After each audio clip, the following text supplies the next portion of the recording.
Bonjour à toutes et à tous et bienvenue dans ce tutoriel.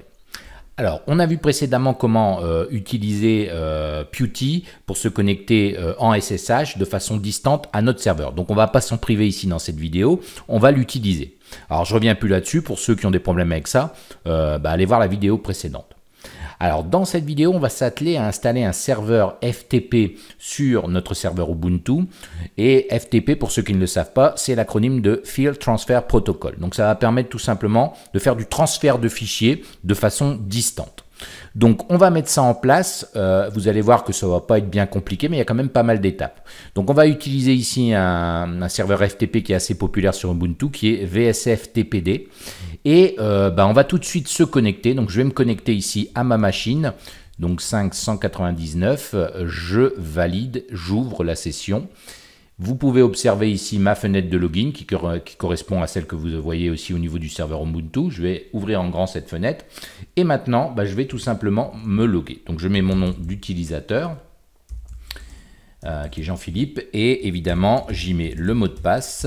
Et là, on peut voir que je suis connecté de la même manière que si j'étais sur le serveur distant, en fait sur mon serveur Ubuntu. Donc, la première chose qu'on va faire, c'est faire un sudo apt update. À chaque fois que vous installez des choses, il faut faire ça. Vous allez voir que ça ne mange pas de pain et ça permet des fois d'éliminer certains problèmes. Donc là, on va laisser travailler Ubuntu, ça devrait être relativement rapide, voilà. Donc on va tout simplement faire l'update. Une fois que c'est fait, maintenant, on va installer le serveur VSFTPD. Donc pour ça, rien de plus simple, sudo apt install, comme d'habitude. Et ici, ça va être VSFTPD. Donc on valide, évidemment ça nous demande ici si on acquiesce en fait pour installer, ça va utiliser 391 KB, donc je vais faire oui tout simplement et on patiente le temps que VSFPD s'installe. Vous pouvez voir que c'est assez rapide. Donc là c'est installé, je refais un clear pour revenir ici en haut pour que vous voyez bien les choses. Donc ça c'est fait. Alors maintenant on doit aussi configurer VSFTP, pardon, je vais savoir le dire, pardon, le serveur FTP, voilà, ça va être plus simple, pour qu'il démarre automatiquement. Donc pour ça, ça va être très simple, on va faire un sudo, on va aller chercher système, la commande systemctl qu'on a déjà utilisée, et on va faire ici start, tout simplement, VSFTPD. Et là, si je valide, on peut voir que rien ne se passe, il n'y a pas de message d'erreur, donc c'est parfait. Alors maintenant, on peut vérifier aussi le statut, donc on va tout simplement prendre la même commande, et au lieu de mettre start, on va mettre status, et ici VSFTPD. Et si on fait ça, on peut voir que on a bien ici l'active, l'état en fait qui est en active et running, donc il est en train de fonctionner, donc on peut voir que c'est pas bien compliqué à faire. Alors maintenant qu'on a fait ça, il nous faut créer un utilisateur FTP. Donc ici, on va le faire très rapidement, donc je vais faire un sudo. Je vais utiliser user add pour la commande, pour ajouter un utilisateur. Et ici, on va mettre -m et on va tout simplement faire un FTP user. On va l'appeler comme ça, notre utilisateur. Ensuite, on doit lui attribuer un password. Donc, on va faire sudo pass. Alors, attention, password, c'est passwd. Et on va dire que c'est pour FTP user de nouveau. Voilà. Donc, ça me demande le mot de passe. Donc, ici, je mets un mot de passe. Alors, je crois que j'ai fait une erreur au mot de passe. Alors, qu'à cela ne tienne, je vais me retromper. Voilà, je vais tout simplement recommencer. Voilà. Et je retape le même mot de passe. Voilà. Donc, j'ai créé ici un utilisateur pour mon FTP qui s'appelle FTP User et je lui ai attribué un mot de passe. Alors, maintenant, ce qu'il faut faire, c'est aller configurer le serveur FTP. Alors pour ça, rien de plus simple en fait, c'est un fichier de configuration qui est tout simplement éditable, donc qui se trouve, on va faire un sudo nano pour ouvrir avec nano tout simplement ce fichier, et ce fichier se trouve à la racine etc, dans le dossier etc, et il s'appelle vsfpd.conf. Donc si on valide, on peut voir qu'on ouvre ce grand fichier. Et là, vous pouvez voir qu'il y a pas mal de choses avec des commentaires. Donc, on a des choses par défaut, comme ici, vous voyez, listen no, IPv6, là, il écoute l'IPv6, oui. Alors, c'est assez simple à comprendre, il y a un commentaire à chaque fois. Vous pouvez voir que ici, local enable est à yes. et on dit uncommon this to allow local user to login. Voilà, donc ici, ça va permettre de loguer les utilisateurs locaux. Alors nous, ce qu'il faudra faire, c'est ici modifier des choses. Ici, on va faire des choses de base, mais c'est là-dedans en fait que vous allez modifier ou ajouter des choses lorsque vous voudrez faire une configuration FTP qui soit un peu plus spécifique.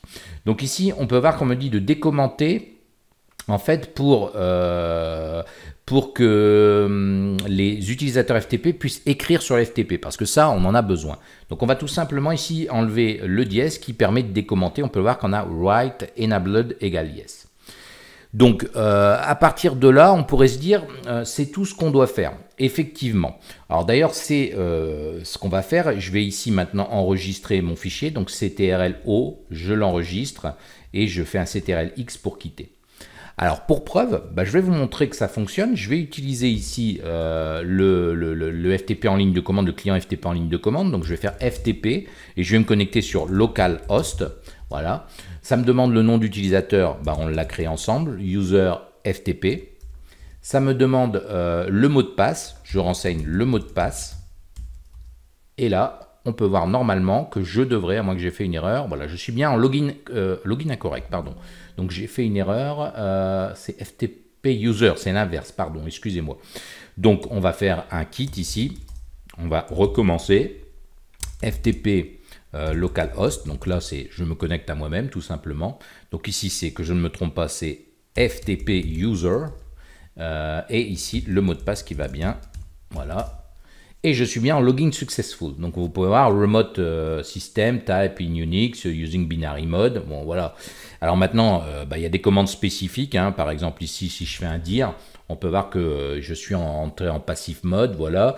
Et directory listing, voilà. Mais là, il n'y a rien dedans, voilà. Donc en fait, on peut voir qu'on a des réponses positives, ça fonctionne. Alors, c'est pas tout à fait la même chose si on utilise un client externe, parce que là, on est en local. Regardez maintenant si j'utilise par exemple FileZilla. Alors, j'ai ouvert FileZilla, je vais tout simplement me connecter, 192.168.5.199. L'utilisateur, c'est FTP user. Le mot de passe, je le renseigne. Et le port, par défaut, c'est le 21. Je vais faire une connexion rapide. Et là, on peut voir que je ne passe pas du tout.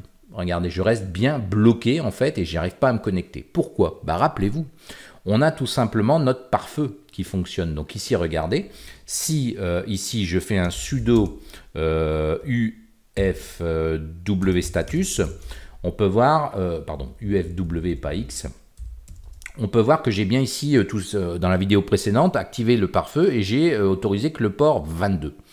Donc ça, ça pose un problème comme vous pouvez l'observer. Donc il faudra ajouter maintenant, alors soit on le désactive mais c'est pas le but est de le laisser activer, c'est tout simplement un pare-feu, donc l'idée c'est de le laisser activer. Si je fais un sudo ufw disabled, on va voir que je vais bien passer. Alors ce que je vais faire, moi je vais pas faire ça, je vais tout simplement ici ajouter déjà les ports FTP. Donc on va faire ici un sudo ufw allow et on va y mettre le protocole FTP et allow il y a un W. Donc si je fais ça, on peut voir que j'ai bien les rules qui ont été added et donc maintenant si je vais voir au niveau du statut, on peut voir que le FTP est bien passé en port 21 en TCP, que ce soit en IPv4 ou en V6. Donc maintenant, si on regarde au niveau ici de lui, on peut voir ici que j'ai été déconnecté. Si j'essaye de me reconnecter, on peut voir ici maintenant que j'ai déjà une réponse. Voilà. Alors on me dit que ce serveur ne gère pas FTP sur TLS. Donc en fait, ça veut dire tout simplement que les mots de passe et les fichiers qu'on va envoyer ne sont pas cryptés. Ça, c'est la base du FTP. Après, on peut faire des FTP cryptés. Là, on peut voir en fait que si je regarde bien, j'ai bien une connexion établie en attente du message d'accueil. Le problème, c'est que je suis ici, je bloque à récupération du contenu du dossier. Alors pourquoi ça? Tout simplement parce que, en fait, ici, le client FTP utilise une connexion passive. Et là, vous allez voir qu'en fait, il va pas réussir. Donc là, on va devoir retourner en fait dans l'édition de notre fichier de configuration. Donc je vais revenir en arrière ici, sudo nano etc /vsftpd.conf. Et là, ce qu'on va faire, c'est qu'on va venir rajouter quelques lignes pour que ça fonctionne en mode passif. Alors, comment va-t-on faire ça? On va tout simplement ici rajouter PASV qui veut dire passive, passive underscore enable et on va dire égal yes. Ensuite, on va rajouter les ports minima et maximum. Alors, ça va avoir de l'importance parce que nous, comme on a un pare-feu, on va devoir les ouvrir. Donc ici, je vais faire P passif de nouveau, excusez-moi. Et ici, je vais rajouter max port, donc le port maximal. Et je vais dire qu'il est égal ici à 10100 par exemple. Et le port ici minimal, donc ça va être min underscore port. Attention, il y a toujours des underscores. Et on va mettre ici 10.090, voilà, pour avoir une plage de port. Donc maintenant, je fais un CTRL-X. Je modifie, alors là j'ai fait une erreur, je vais faire C, CTRL-C pour canceller, c'est CTRL-O, pardon. Je enregistre mes modifications et maintenant le X. Donc ça c'est parfait, le seul problème c'est que ça va toujours pas fonctionner parce que j'ai dit à ma configuration de serveur qu'utiliser ces ports au niveau de la connexion passive. Le seul problème c'est que ces ports au niveau du pare-feu ne sont pas ouverts.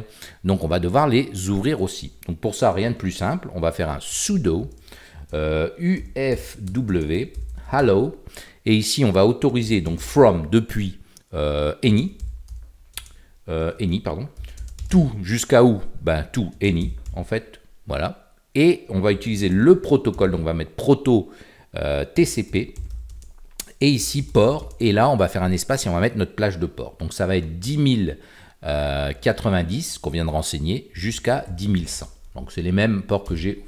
Voilà. Et là, on peut voir qu'il a ajouté les règles. Et si on regarde maintenant, on peut voir que ces ports sont ouverts en TCP de partout. Voilà. Et c'est pareil en V6. Donc maintenant, on va pouvoir tester notre connexion avec un client FTP comme ici. Donc je recommence ici, comme vous pouvez le voir, connexion rapide.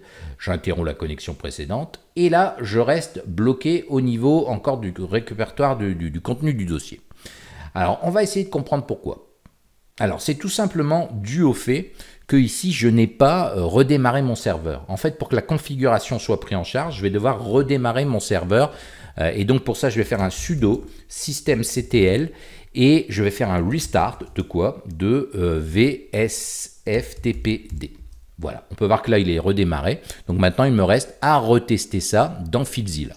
Donc je relance la connexion, donc 599, user, donc c'est FTP user, et ici, mot de passe, on va mettre ici le mot de passe qu'on a renseigné et le port 21.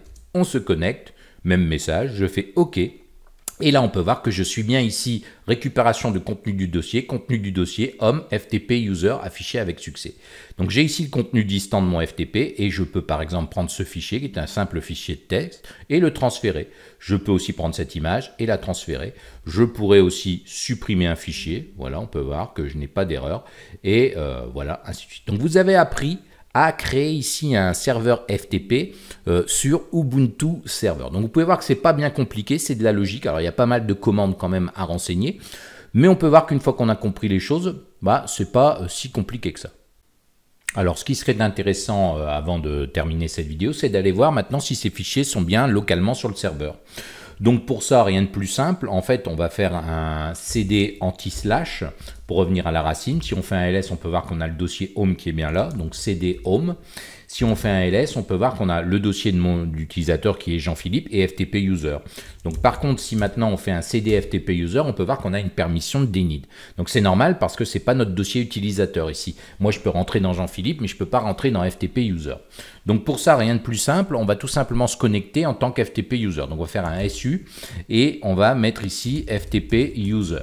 Ça nous demande le mot de passe de l'FTP user, donc on va tout simplement le renseigner. Et là maintenant, on peut voir que si on fait un ls, je vais pouvoir faire un CD FTP user. Et si je fais un ls, on peut voir que j'ai bien ici mes fichiers qui sont bien à l'intérieur, paris.jpg et test.txt, les fichiers que j'ai transférés sur mon FTP. Donc on peut voir que c'est vraiment pas quelque chose qui est compliqué en fait.